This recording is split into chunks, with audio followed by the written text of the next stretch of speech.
Assalamualaikum warahmatullahi wabarakatuh. Selamat pagi anak kelas 2. Hayo, bagaimana kabar kalian hari ini? Apakah ada yang sedang bermalas-malasan karena kemarin habis libur 2 hari loh ya? Nah, Bunda ucapkan masih semangat dalam kemerdekaan dan kita sudah memasuki tahun baru Islam ya. Semoga kita semua dijauhkan dari segala penyakit, dari segala musibah, dan pandemi ini cepat berakhir agar kita semuanya bisa masuk sekolah lagi. Nah, hari ini Bunda akan memberikan materi yaitu di subtema 3 hidup rukun di sekolah di pembelajaran 5 dan 6. Nah, nanti jangan lupa ya, nanti kita akan video call ya. Ada praktik dengan Bunda, ketemu dengan Bunda. Jika kalian ada yang tidak difahami dalam materi tema 1, boleh tanya ke Bunda, jangan takut ya, kita sharing bersama-sama. Simak baik-baik video dari Bunda ya. Oh iya, sebelum kalian menyimak video dari Bunda, jangan lupa pastikan sudah mandi, sudah sarapan, sudah sholat duha ya. Dan siapkan buku petik dan buku tugas dan buku catatannya. Simak baik-baik video dari Bunda.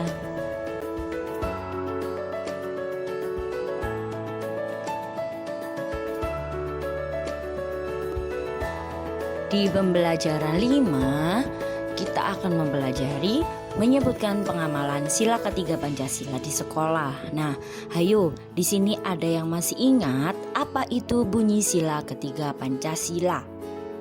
Ya, betul. Bunyi sila ketiga Pancasila adalah Persatuan Indonesia. Apa lambangnya, anak-anak? Lambangnya adalah pohon beringin. Nah, coba perhatikan gambar di samping. Di situ ada bermain ya. Bermain dengan teman dari berbagai suku bangsa itu termasuk contoh sikap bunyi sila ketiga. Nah, kita harus memiliki sikap bersatu ya, tanpa saling membeda-bedakan satu sama lain. Tentunya kita harus saling memaafkan, dapat menjaga persatuan dan kesatuan. Dan menjaga persatuan dan kesatuan di sekolah itu merupakan perbuatan terpuji, perbuatan yang baik. Nah, sekarang kita dengan siapapun, walaupun di sekolah, di rumah, di keluarga, di masyarakat, di tempat bermain, kita tidak boleh membeda-bedakan orang lain. Kita tidak boleh membeda-bedakan teman. Contohnya, anak itu berasal dari suku Madura, kita suku Jawa. Aku tidak mau bermain dengannya karena kita beda suku. Tidak boleh seperti itu. Nah, jadi walaupun berbeda suku, berbeda agama ya, kita harus saling bersatu, tidak boleh membeda-bedakan. Di sini Bunda beri contoh penerapan sila ketiga di sekolah. Coba perhatikan. Yang pertama yaitu mengikuti upacara bendera dengan khidmat.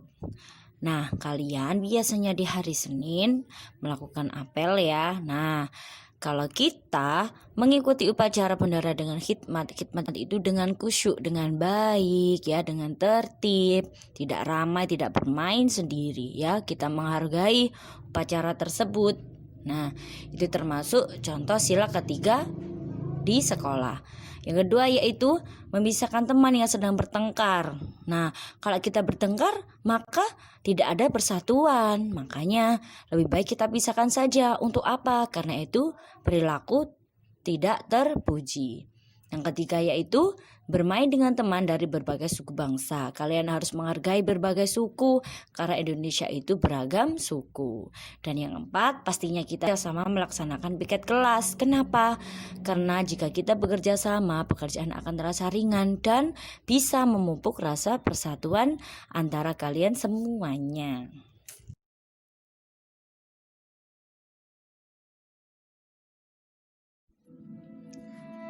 Sekarang yaitu membuat kalimat perintah di lingkungan sekolah.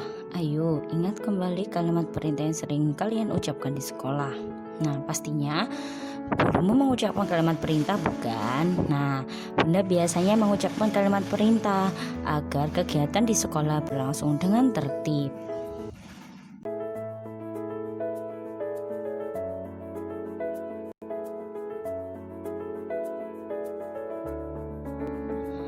Contoh kalimat perintah yaitu rajinlah belajar, kata bu guru. Manfaatnya apa?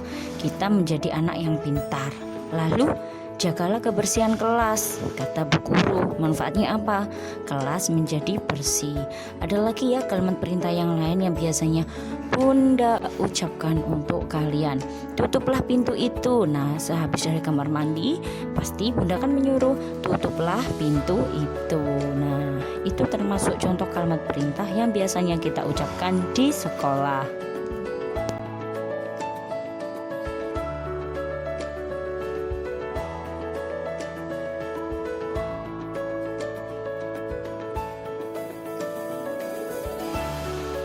Di pembelajaran 6, kita belajar menyebutkan pengamalan sila keempat dan kelima Pancasila di sekolah. Nah, para siswa bermusyawarah menentukan lagu untuk acara api unggun dan petugas upacara pada acara perkemahan. Coba perhatikan gambar di samping ya. Nah, hal itu ketika para siswa bermusyawarah merupakan pengamalan sila keempat Pancasila. Lalu pastinya ada yang bagian petugas upacaranya, ada yang memandu regu ya, biasanya ada yang memimpin upacara sebelum perkemahan dimulai. Nah, itu termasuk pembagian tugas. Nah, pembagian tugas itu pastinya dilakukan oleh kakak-kakak pembina secara adil. Nah, itu termasuk sesuai dengan pengamalan sila kelima Pancasila.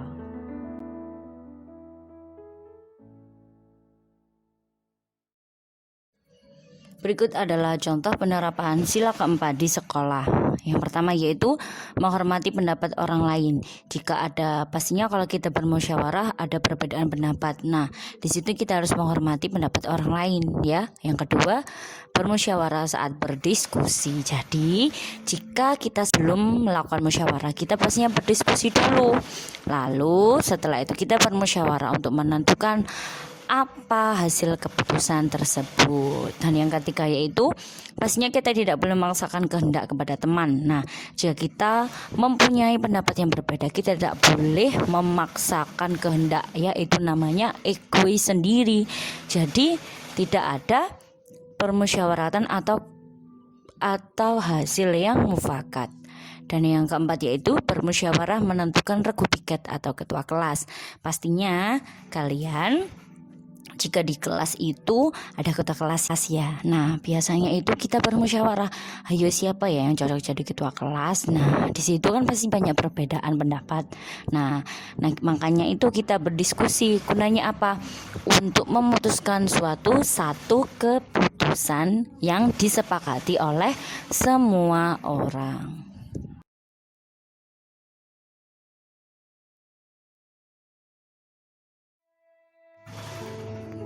Di sini ada contoh menyebutkan pengamalan sila kelima Pancasila di sekolah. Ayo, apa lambangnya sila kelima? Lambang sila kelima yaitu padi dan kapas. Bunyinya apa? Keadilan sosial bagi seluruh rakyat Indonesia. Contoh penerapan sila kelima yaitu melaksanakan hak dan kewajiban di sekolah dengan baik. Haknya kalian apa di sekolah? Haknya kalian itu mendapatkan ilmu, mendapatkan nilai ya. Dan kewajibannya apa di sekolah? Kewajibannya kalian harus menyelesaikan tugas tepat waktu. Nah, datang tepat waktu dan disiplin dan mengikuti peraturan yang dibuat di sekolah atau tata tertib. Contohnya itu ada gambar Made membuang sampah pada tempatnya. Itu adalah tata tertib di sekolah. Jadi kalian harus melaksanakan kewajibannya. Haknya kalian apa setelah membuang sampah di tempatnya? Kalian akan merasakan udara yang segar, yang sejuk, dan tidak ada sampah, udaranya bersih.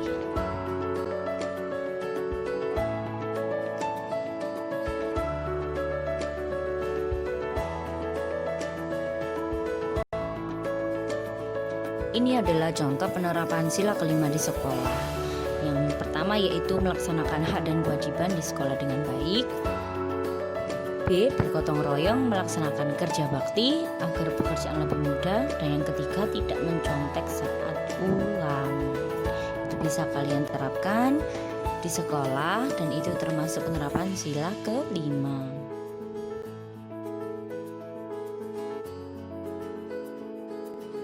Sekarang kita masuk di menyelesaikan permasalahan sehari-hari tentang pengurangan. Pastinya kalian jika disuruh ibu kalian, mama kalian, Mbak Fania, tolong belikan cabai, umpamanya 1.000 dikasih uang 2.000. Nah, berapa kembaliannya? Nah, itu kan pengurangan, termasuk kalian mengalaminya di kehidupan sehari-hari. Langkah-langkahnya yang pertama yaitu bacalah soal dengan seksama terlebih dahulu. Kalian harus membaca soal itu teliti ya, dengan seksama. Dan yang kedua, setelah membaca, tuliskan kalimat matematikanya. Jadi akan mudah kalian untuk menghitungnya. Di sini Bu Guru mempunyai soal cerita kepada anak-anaknya. Made menyimpan 275 butir kelereng. Kelereng tersebut dipinjam Jonas sebanyak 39 butir. Berapa sisa kelereng milik Made?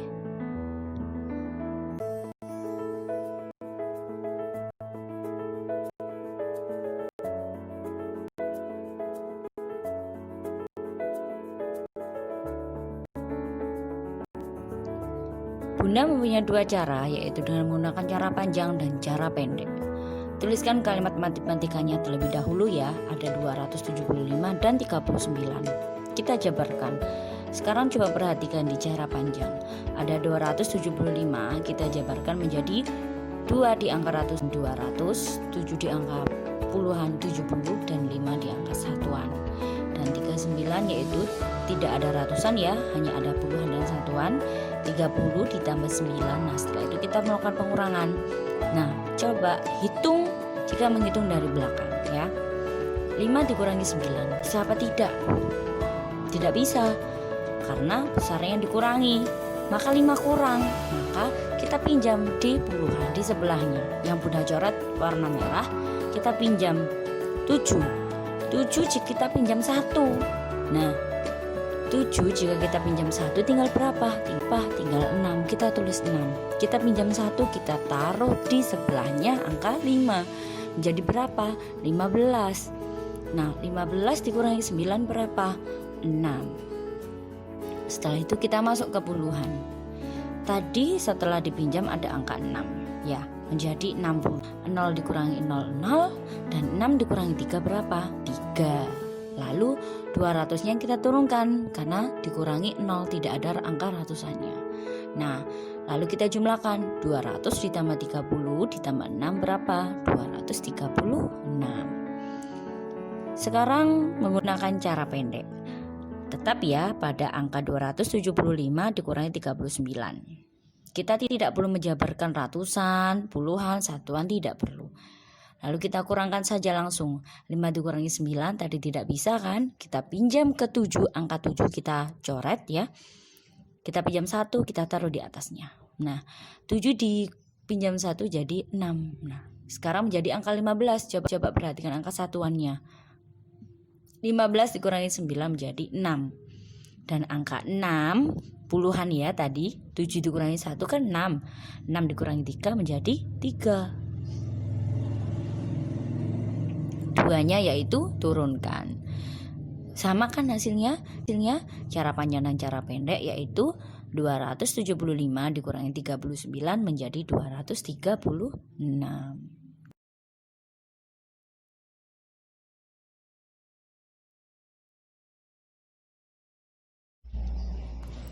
Itu adalah anak-anak sedikit materi yang bisa Bunda sampaikan. Kurang lebihnya Bunda mohon maaf sekali, Bunda pasti banyak kekurangan. Nah, sampai ketemu di pembelajaran subtema 4 ya. Jangan lupa kalian belajar hari ini dan besok kalian harus belajar di subtema 3 dari BB1 sampai BB6 untuk persiapan PH di hari Senin ya.